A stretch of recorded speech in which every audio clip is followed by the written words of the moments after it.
Today, I'll be talking about how we can transform the physical layer design in wireless communications. This is based on a joint work with my PhD student Lee here at UVA, as well as a colleague, as Professor Yang here at the UVA as well. So let me start with discussing the canonical communication paradigm. This is for those of us who are working on wireless communications.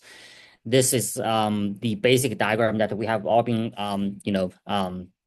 learned to use, the so-called Shannon diagram. This is a picture from the Shannon original 1948 paper, where he innovatively designed the communication system by modularizing the overall system into different blocks. Essentially, there are many contributions in his paper and his line of work, but an important aspect of his discovery is that the communication system can actually be divided into separate blocks, and then you can design individual blocks to try to optimize them without worrying too much about the other blocks. So this modularized approach actually has been the foundation of the modern communication systems, and has led to many decades of success in different aspects of communications, such as source coding, channel coding, modulation, channel estimation, synchronization, equalization, and so on and so forth. And the tools that communication engineers have been taught or accumulated over the years are mainly applied mathematics, statistics, signal processing, and this kind of principled approaches. And it has been a great success. Make no mistake about it. This is clear, given that how much we can communicate every day now over both wireless and wired systems. However, if you look at the overall progress throughout the years, the Shannon diagram under this umbrella, essentially the progress has largely been somewhat random. It often depends on human geniuses that come up with new designs, introducing new mathematical tools, and discovering new methods to solving the problem. So here I'm showing one example showing, let's say, channel coding. Over the years, since Shannon first posed the channel coding problem in 1948, really, if you look at historically, the biggest contributions in this field, I'm sure I missed quite a few here. This is not a comprehensive list, but if you look at some of the landmark inventions here, Gallagher invented an LDPC code in the 60s, and Beirut developed the turbo codes in the 1990s. And then, for efficient decoding, Rudiger Banke and Thomas Richardson developed novel methods in 2000s. And then in the late 2000s, we have the Polar codes invented by Professor Erican. So just, as some example here, the coding advances are, again, largely based on the contributions of experts in this field. And for every one of these major contributions, it basically pushes forward the boundary of modern communication systems, introducing new tools into the communication system design. And this has been really the case over the past several decades. And we are in the era of 5G, and the researchers have started looking into 6G. A transforming development in this era is to use artificial intelligence and machine learning. And especially going from 5G to 6G, we are gradually shifting from the so-called AI-powered system design to AI-native design. What I mean by that is, in the 5G system, essentially, we are using AI mostly as a design tool to help facilitate certain tasks. For example, researchers have proposed to use machine learning to design channel estimators, using machine learning, for example, also to do MIMO receiver designs, so on and so forth. And this is essentially, I would say, in the first, probably the first two, rows here. The first is to ML to replace and enhance this individual processing blocks, as well as gradually using ML to replace multiple processing blocks. And this has been going on for quite a while now, and we have seen some very promising results. As we move forward to 6G, researchers have talked about how can we actually further evolve this, given the significant advances we have seen from AI in many other fields. The innovation here, which is essential to the 6G development, is how can we use ML to design part or maybe even all of the AI interfaces itself without essentially trying to still incorporate the block modularization concepts and then using ML to essentially just focusing on specific results. So in this talk, I will actually show a trend of this by using one of the latest tools in Transformer. As a result, that's why the title is called Transforming the Wireless Designs, to highlight the AI native designs. Okay, so let me get to the specific tasks of today's talk. This is about the wireless receiver design on symbol detection and demodulation. Again, for those of you who have learned wireless communications, this is a very canonical problem. Essentially, it is a hypothesis testing problem. So we are sending some kind of signal XT over the wireless channel. Let's say XT can be some digital modulation, such as BPSK in this example. Let me try to use the pointer here so that you can see it more clearly. So this is a BPSK constellation. Essentially, we are sending one of the two possible constellation points.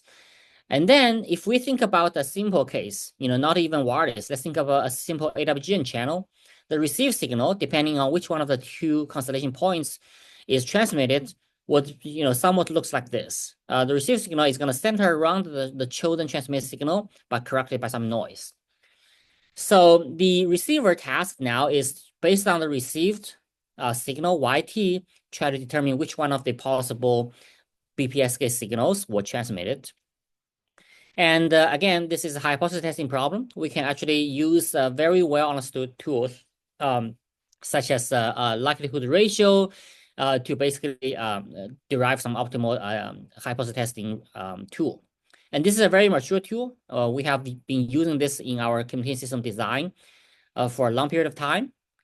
I want to point out that this is a model-based solution because we need to assume certain communication models here. For example, we are assuming it's an AWGN model. The noise has to be additive. It has to follow the Gaussian distribution and so on. And then with that, we can derive the optimal solution that minimizes, for example, the detection error for the hypothesis testing. Okay, so this is what we know.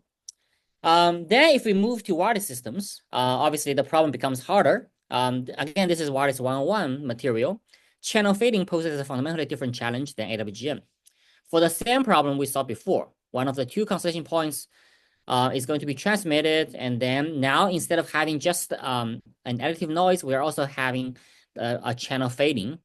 And here, again, we have many possible factors for the channel fading. There's large scale fading, small scale fading, multipass, and the fading can be time varying, and the fading realizations often are unknown to the receiver. And last but not the least, the distribution of the channel fading is often complex enough. Although we can still do some modeling, but it is less accurate as for example, the noise model that we often use. To make things even more complicated, the channel distribution may actually be time varying as well. So for the same example, this is what the receiver would look like once you have the fading effect. Clearly, if you compare this plot with the previous plot, we lose this kind of a clustering behavior almost entirely because of the fading effect. So hypothesis testing even intuitively becomes much harder. So what can we do about it? The canonical solution, which is what we have used today in most of our industry products and standards, is the following. We basically use a model-based approach for symbol detection over fading channels. Let's focus on a very specific but very representative communication scenario. This is so-called a frequency flat narrowband fading channel. In this case, the signal XT is going to be multiplied by a channel coefficient HT before being corrupted by an AWGN noise, and then you have the received signal YT, okay? For this model, we often limit ourselves to this so-called block fading wireless channel. And the key observation here is that the channel often remains constant for some time. And this is based on the coherent channel, coherent time concepts in wireless communications. So we can basically assume that the channel will stay constant, roughly speaking, for a period of time, let's say capital T time slots, before changing to another channel realization.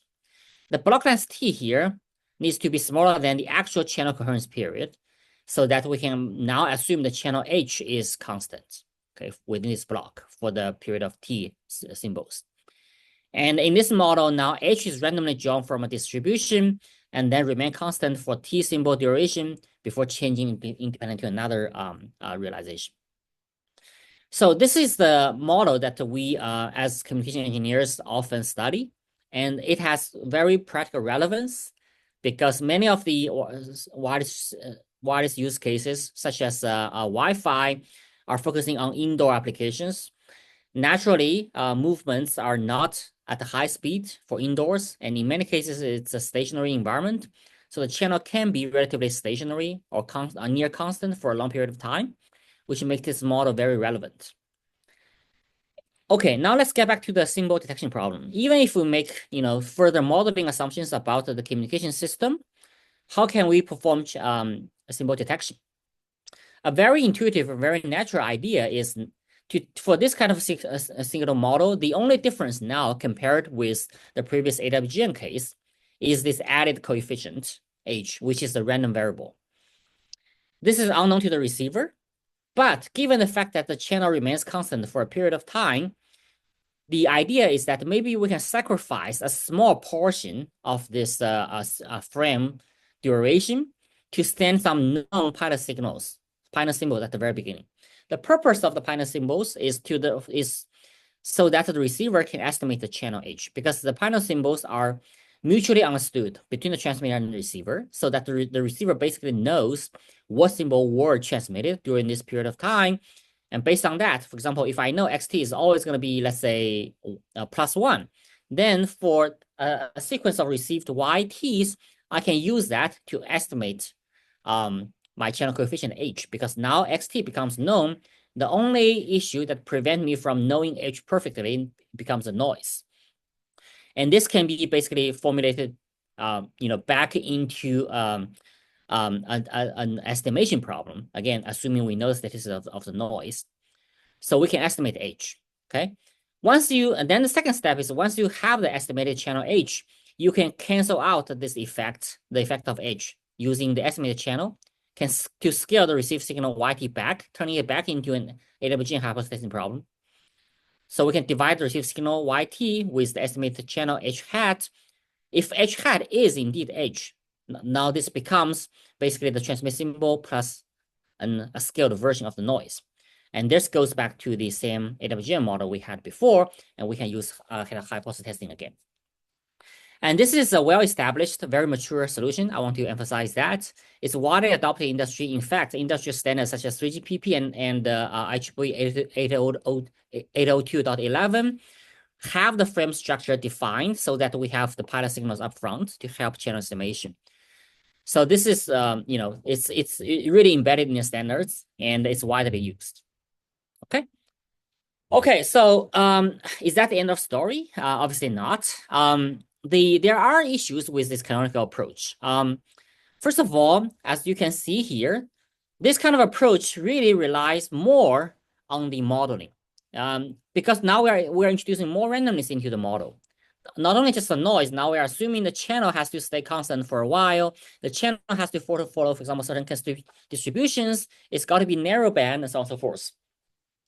The reliance as a result on more accurate channel statistical model becomes even more prominent. It is generally the case that as the model becomes more complex, it is less reliable. And because we are making more assumptions on different aspects of the model, and there are more chances for certain aspects to be, for example, to have a mismatch to reality. And as a result, the solutions are less robust if we deploy that in practice. Again, this is less of an issue for AWGN because essentially we only have one randomness, which is the noise. And people have studied the noise distribution extensively over the decades and realizing that Gaussian is really a good approximation. There's also the added argument that Gaussian is the worst case distribution in terms of the both information theoretical measures as well as practical detection performances. So focusing on Gaussian really doesn't hurt. However, when you actually go to the wireless situation, as I showed here, even for the narrowband, frequency fast fading channel, we are adding more randomness, more random variables to the system. So going back to a famous saying among statistics, all models are wrong, but some are useful. Essentially, we need to ask ourselves, we clearly the model can be wrong here, but are we still sure that the solution developed based on this model can be useful, and how useful that is? How much of a mismatch can really affect the performance? Again, I'm kind of showing this Shannon diagram at the bottom. So this is the situation that we had before.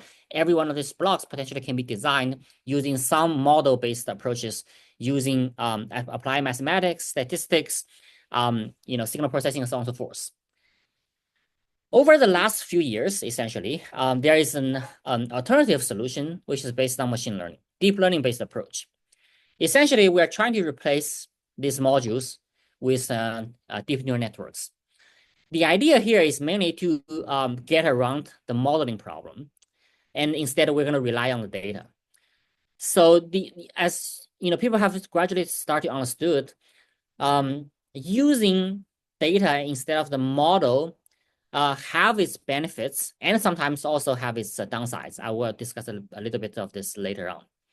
But there are clear benefits, which is when we have a practical situation where the model may actually be far off from the statistical model that we're using, if we can actually directly drive the data and use the data to develop a solution, we essentially can bypass the modeling part, which itself is a non-trivial task. And sometimes the derived model is so complex, actually, the resulting model is not very useful. So balancing complexity versus the utility of modeling itself is a very difficult task. And for situations such as some of the wireless deployments, it may be beneficial to just use the data to bypass again, explicit modeling. However, I want to emphasize that there is still underlying model, because that model, we can envision that to be existing, but we just cannot really have a very kind of analytically reasonable model to derive a solution. So here, using deep neural networks, we're essentially implicitly use a model to derive the solution, okay? The issue, again, with this is that, for example, let's use the symbol detection problem that as we discuss here. Essentially, we are still basically dividing the whole system into different blocks, and then we are using neural networks to really solve individual tasks. The issue here is that we now have to often train different neural networks for different tasks, and that actually creates problems, because some of these tasks, again, we may have, for example, a reasonable model to derive, but some of these tasks are actually harder to derive. And then in terms of the data we use, we're going to need separate input-output data for every one of these blocks on the receiver side. So that creates problems as well. To address that, there's also the proposed approach of trying to do one unified deep neural network to really, for example, do all the transmitter and all the receiver. This, in fact, goes back to my initial discussion here about the 6G approach, where we talk about using 1 ML to design this. However, as of today, using this approach would have a significant problem, because we are asking a neural network, even a deep one, to handle so many things, so many tasks, all under one hood. Essentially, this deep neural network is going to be very large if you want this to perform well, and then as a result, it's very difficult to train. Going back to our symbol detection problem, the second part is the channel estimation, regardless of using a kind of a model-based approach. For example, using MMSE to do channel estimation using pilots, or using a deep neural network-based approach using the actual received data to estimate the channel. That still depends heavily on the amount of pilots that we use. We generally need a lot of pilots if the channel is complex. And this is the common issue for both canonical and DNN solutions, okay? And last, but definitely not the least, this is probably the biggest challenge, is that the deep neural network-based solution, either for each individual blocks or for the whole transmitter receiver, faces the daunting task of generalization to new deployments, because these neural networks are often trained, again, with a given set of data. So if we are just using certain, wireless use cases and use those data to train the deep neural networks, even if we're successful in terms of, addressing the transmitter and receiver design, these are often going to be sufficient only for those use cases. If we are, putting this wireless system into a new situation, the trained neural networks often cannot generalize well enough. Okay, because again, this is a well-known problem in machine learning, and we often have to do either some fine-tuning, some transfer learning, and how well this performance will be and how robust the performance will be becomes a problem. So this is a little bit kind of, as as I understand it, this is probably one of the biggest challenges. And we don't really have a very good way of solving this problem. Again, as I said here, how often do you retrain? How often do you fine tune? And how much of performance can we really get, realistically speaking, in today's wireless deployments? These are, unanswered questions to the best of my knowledge. All right, so what are we going to do?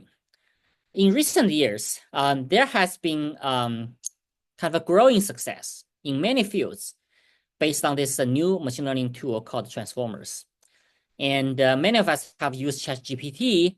And in many of these large language models, essentially, transformers is really the foundation behind it. The mechanism of transformers is that it uses self-attention mechanisms to try to understand relationships across the entire sequence of data simultaneously. And as I mentioned already, there is a huge success for natural language processing. And people started to, ask the question, why would transformer behave so well? And this relates to the so-called in-context learning capability, which is pretty amazing. Again, let me just give a very quick kind of introduction of what ICL is. Essentially, what happens with transformers is that we typically just pre-train the transformer using vast data sets. For example, ChatGPT pretty much trains on all the available internet data. And once the transformer, during this training, transformers can gain an extensive understanding of the language patterns, the context relationships, and so on and so forth. But the key here is that once the training is done, the transformer is fixed. We call this a pre-trained transformer. And all the weights, basically the structure of the transformer now are fixed. So we're going to use the transformer for the subsequent tasks. The amazing part of the pre-trained transformers, and this is the so-called in-context learning capability, is that without any model update, okay, we don't update the model weights at all, the transformers can actually adapt to new unseen tasks, again, from the training data. It can actually adapt to the new tasks that are not really in the training data by processing a few example prompts, okay? So you need to demonstrate to the transformer for the new tasks that what you want. This is often the prompts and demonstration that we need to input to ChatGPT. And with that, the transformer can actually generalize and respond very accurately, even to new tasks that it has never seen before in the training data. Okay, I think we all have experience with that. For example, you can upload to ChatGPT some, let's say, documents that, again, ChatGPT may have never, has never really trained upon, and you ask the GPT to help you to kind of, do certain tasks on these documents. And this is really the new part that's different from the previous machine learning tasks that we often do, either classification or regression. We often just input the data, and the machine learning model would actually output the results for us. We don't need to demonstrate. And this is the driving force behind modern LLMs, ChatGPTs, the Geminis, the Lamars. And intrigued by this amazing ICL capability, we are asking this question: can we leverage ICL for receiver design? And the reason now, hopefully, you can start to see why I'm interested in this approach, because there is a very good philosophical match to the channel estimation and coherent detection workflow. Why? Because now we can view the pilot phase as sort of a prompt and demonstration, right? That actually can tell essentially a pre-trained transformer what the channel looks like implicitly. Again, we're not doing explicit channel estimation, but we can send the pilot as well as the corresponding receive signal to the transformer as a demonstration of this new task. Here, the new task is a particular channel distribution, and our goal is to do some kind of detection of the transmit symbols over this unseen channel. Again, this channel does not have to be seen by the transformer during the training phase, but we are hoping that the ICL capability would allow us to use demonstration to basically detect the symbol, even though the channel has not been seen before. So this is what we want to do here. Actually, this idea has been already kind of developed by other researchers also in this field. As I'm showing two papers here. Let's define the ICL task. The ICL task is that every task is defined by a latent channel H and the corresponding noise level sigma squared. Okay, so the H and the noise distribution sigma, noise variance sigma squared can be drawn from some joint distribution PT. Again, the channel H and the noise are often independent, so we can actually the joint distribution is going to be the product of the marginals. Now we are going to train the transformer using certain data sets. Okay, we're gonna use some. We're gonna generate some latent channel and the corresponding noise variances sigma squared based on distribution, but we're not going to allow it to see all the possible samples. Once the transformer is trained, the demodulation actually does not have the prior knowledge of what specific task we are dealing with now, but it has access to a prompt. The prompt is in the form of the pilot signals. There are small k of pilot signals and the corresponding receive signals. So we're going to send that as the prompt. We also call this a context. Okay, we call this context to the pre-trained transformer. And then the ICL-based demodulation essentially is to use this prompt pairs.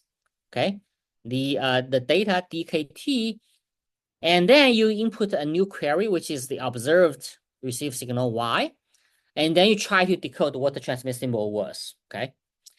And we can write this for the remaining k+1 all the way to capital T symbols. And then theta here is the pre-trained and the frozen transformer parameter. Okay, we're not going to update theta during this phase, as I mentioned before. And the performance measure that we care about is the so-called symbol error rate. This is a very common model. The common metric.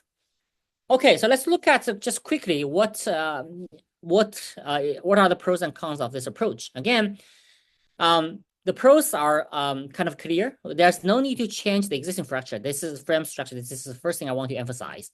So essentially, the whole communication system still follows this kind of the block frame structure, the frame structure, with some pilots at the beginning and transmit signals at the end. As I said, the frame structure is embedded in the standards. So now we are only talking about the receiver change. This aligns with the general philosophy of today's wireless system design. Okay, it has significant impact because now it's backward compatible with the existing standards. The second benefit is that now we don't need to do any explicit channel estimation. Okay, the channel estimation now is implicit. We're using the pilot pairs as demonstrations, but we do not have a separate phase to do channel estimation and then using the estimated channel to do the coherent detection. The last part is the part that we can really address this generalization issue, okay, generalization to new deployment issue, because now the transformer actually, once trained, the model is fixed. There's no model update once we try this on a new channel distribution. There's the new task essentially can be handled without a model update. What about the cons? There are two actually issues with the previous results, previous methods. First is that generally we have to formulate the symbol detection task as a regression problem. This is mainly due to the limitation of the in-context learning problem and the transformer. And then the previous approach adds an additional projection step, and this is not desirable. And the second is that in order for us to have a very good detection performance, remember our goal is to minimize the symbol error rate here. In order for us to achieve that, we need to have sufficient context. Again, sufficient context here meaning sufficient pilots. So we need a lot of pilots to make this happen. So this is again a problem because more pilots essentially means that we're gonna spend additional overhead, and that eats into our really data rate because now we have fewer time slots for actual data transmission. So how can we improve?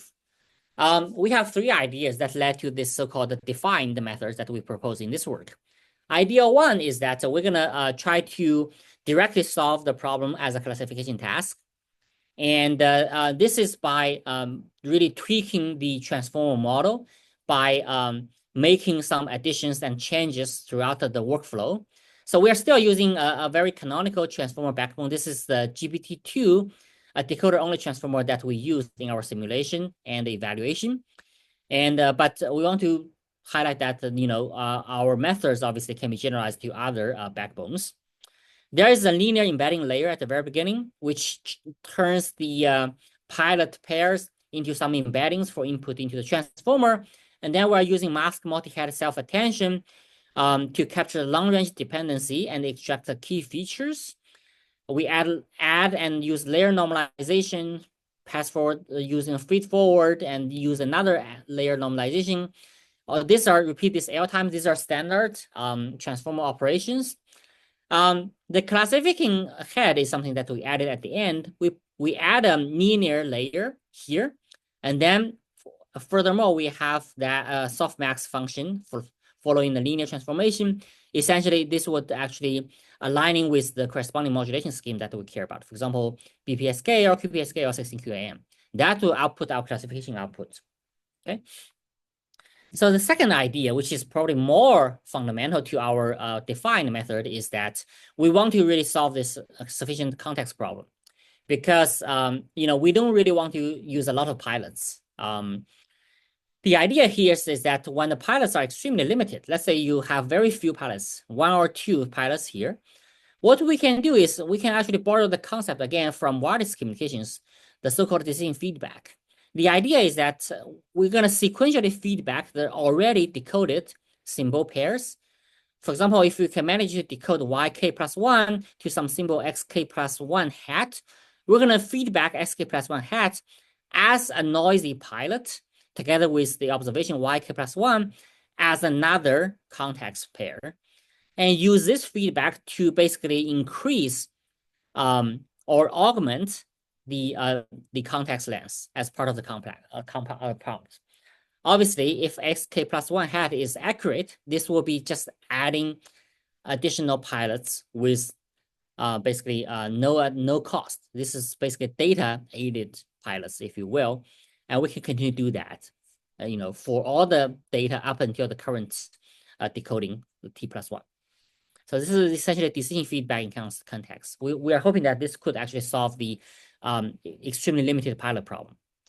The third idea is essentially that we want to really have a way of avoid, even if we don't do this kind of a decision feedback, what we have observed is that when you have a long sequence of received symbol, even the unlabeled features, even if let's say we have all this not feeding back this decisions, if we just use yk plus 1, yk plus 2, all the way to yt, these additional observations, even themselves are useful. Why? Because if you start observing more and more y's, essentially it has some clustering effect. This is an example of this. If you are using just 2 observations, y1 and y2, if you try to do that, to do the really detection, essentially decision boundary is going to be like this, right? But if you're observing more and more y's, as I showed here, the scatter plot of blue and the orange, we are gradually moving towards this actual true center of the BPSK signal. The decision boundary is going to be gradually moved towards the middle. So the long sequence of received symbol would give you additional information about the clustering effect that will tell you also how to basically form the optimal decision boundary. So this idea is essentially, we can just use all the additional observed y's as input, but not really feeding these unlabeled features. Then we can actually use that to help with the transformer output. Okay, so the next question is, how do we train defined? And we actually have several different approaches of training here. In the interest of time, I'm going to really skip through this, but the key idea is that using the decision feedback, this diagram, the training is very time costly because now we have to maintain this whole trajectory every time we train a neural network. Because we need to know, for example, with this K pilots, what K+1 is, what K+2 is, what K+3 is. We need to actually feedback the actual demodulated symbol into the training as demonstration so that the training actually can see this data. So that is very slow. The other is the so-called ICL training. Essentially, we are just using this diagram because this is easy. As you can see, as long as we have the pilots, now we can just output all the remaining from K+1 all the way to capital T, the modulated symbol outputs. So that is much faster. In fact, in our example, this is 10 times faster in terms of training. But obviously, there's a mismatch. If we train the model using this type of architecture, but when we actually test the performance using this kind of a feedback, there's a clear mismatch, right? But the question then is how much of a performance loss are we going to see in exchange for this training efficiency improvement? So what we end up using is kind of a mix, okay? We are first running the ICL training using the benefit that this is really fast, the so-called ICL training on clean data, and then we fine-tune this model using the mixed data set of both clean and distinct feedback noisy data. And we kind of use a mixed loss function from that. Again, the philosophy here is that we are going to sacrifice a little bit of performance, but not all the way down to entirely using ICL training on clean data. So we kind of get a little bit of extra of the benefit of using the DF training, which matches the objective, but not entirely, because the objective function now there's a slight mismatch, but not the entire mismatch. Okay, so the idea is kind of to try to get this to be somewhere in between. So this is very similar also to the pre-training and fine-tuning process in large language models, where we pre-train on some clean data, which is fast, and then we fine-tune for the specific tasks we have, which can be a little bit slow. So this is essentially turned out to be the best option. And it's the best of both worlds, because now a single transformer model, as we say later, once we train it according to this, it turned out to be able to perform both the ICL testing, meaning that it can perform this task, this kind of no decision feedback task, and the decision feedback task. But it can actually perform both pretty well. Okay.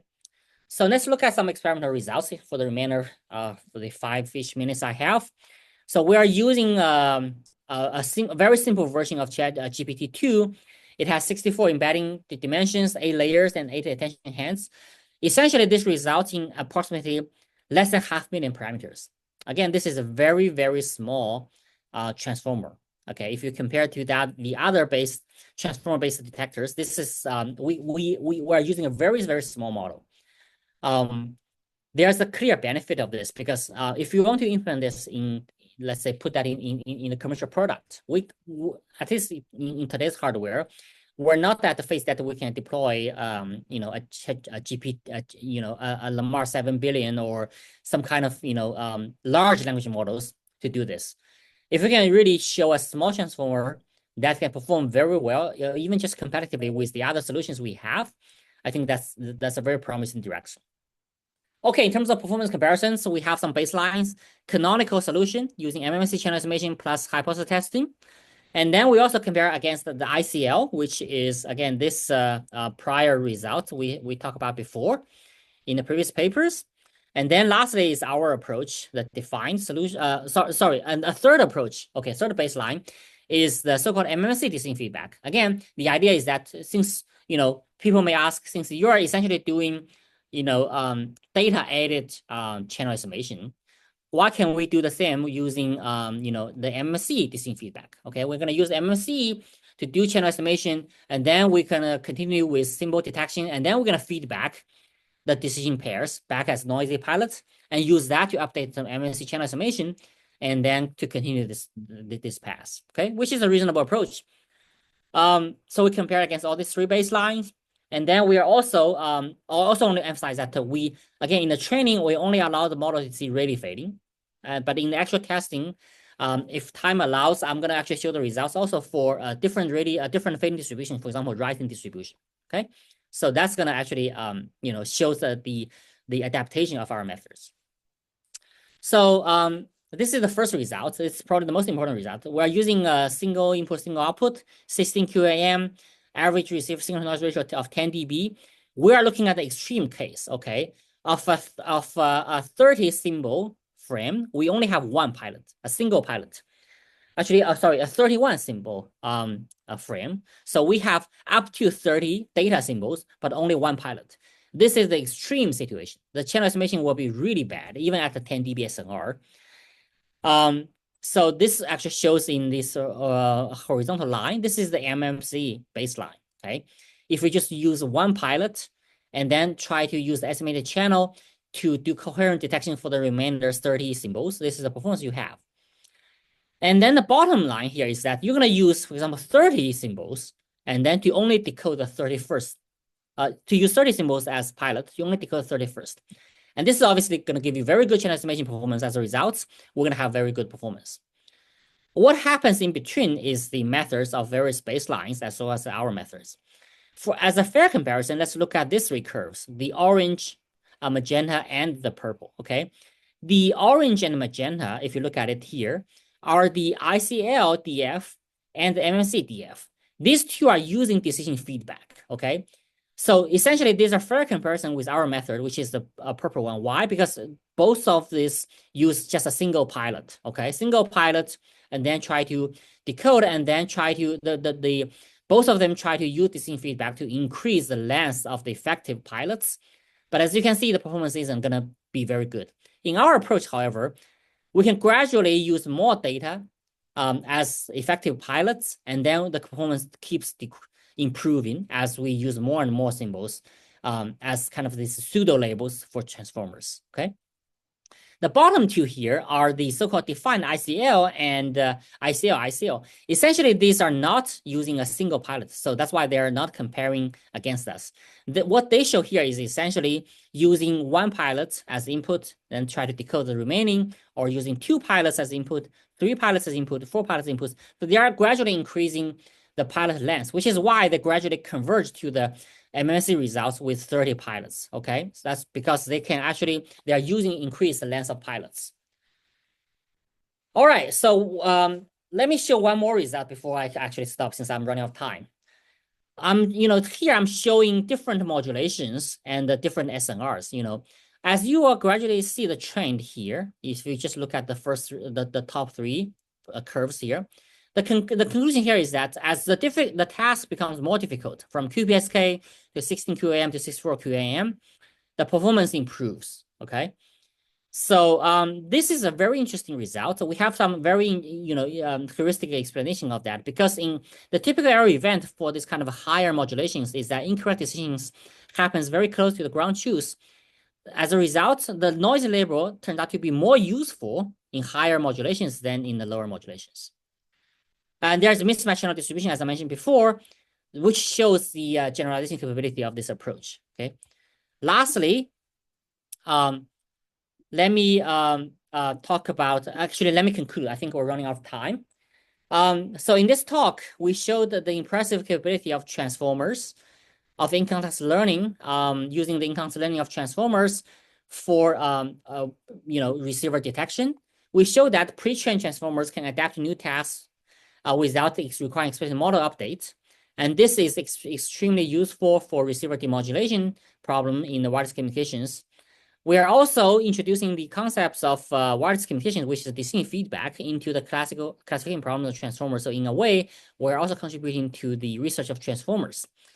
And this work is a representative example of how AI native design can be accomplished. Again, reaping the benefit of AI and ML in 6G. Essentially, if you look at the diagram we showed before, we're effectively combining channel estimation and symbol detection into one block now using the transformer structure. The ongoing work includes theoretical understanding of this method, as well as, we are trying to go beyond the demodulation to look at the other tasks. All right, with that, I'm going to stop here and conclude the talk, and I'll be happy to answer questions. Thank you.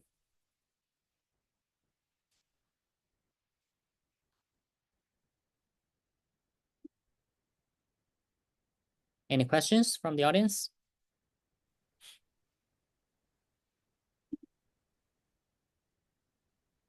Okay. Yeah, I saw a question from Nadav.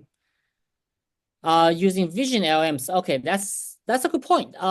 We didn't really think about going to the vision LMs like vision transformers, mainly because the task that we have here essentially is very similar to next token prediction if you think about it, right? We're using some prompts, some pilot pairs, but we are kind of sequentially chunk out the next predicted symbols based on the observations we have. Essentially, there's a better, I think, a synergy between next token prediction and our task than the vision transformer. But I do can envision that for some other tasks where maybe the properties would align better with the vision transformer, so the vision LM can be a better choice there. That's a very good point. Thank you.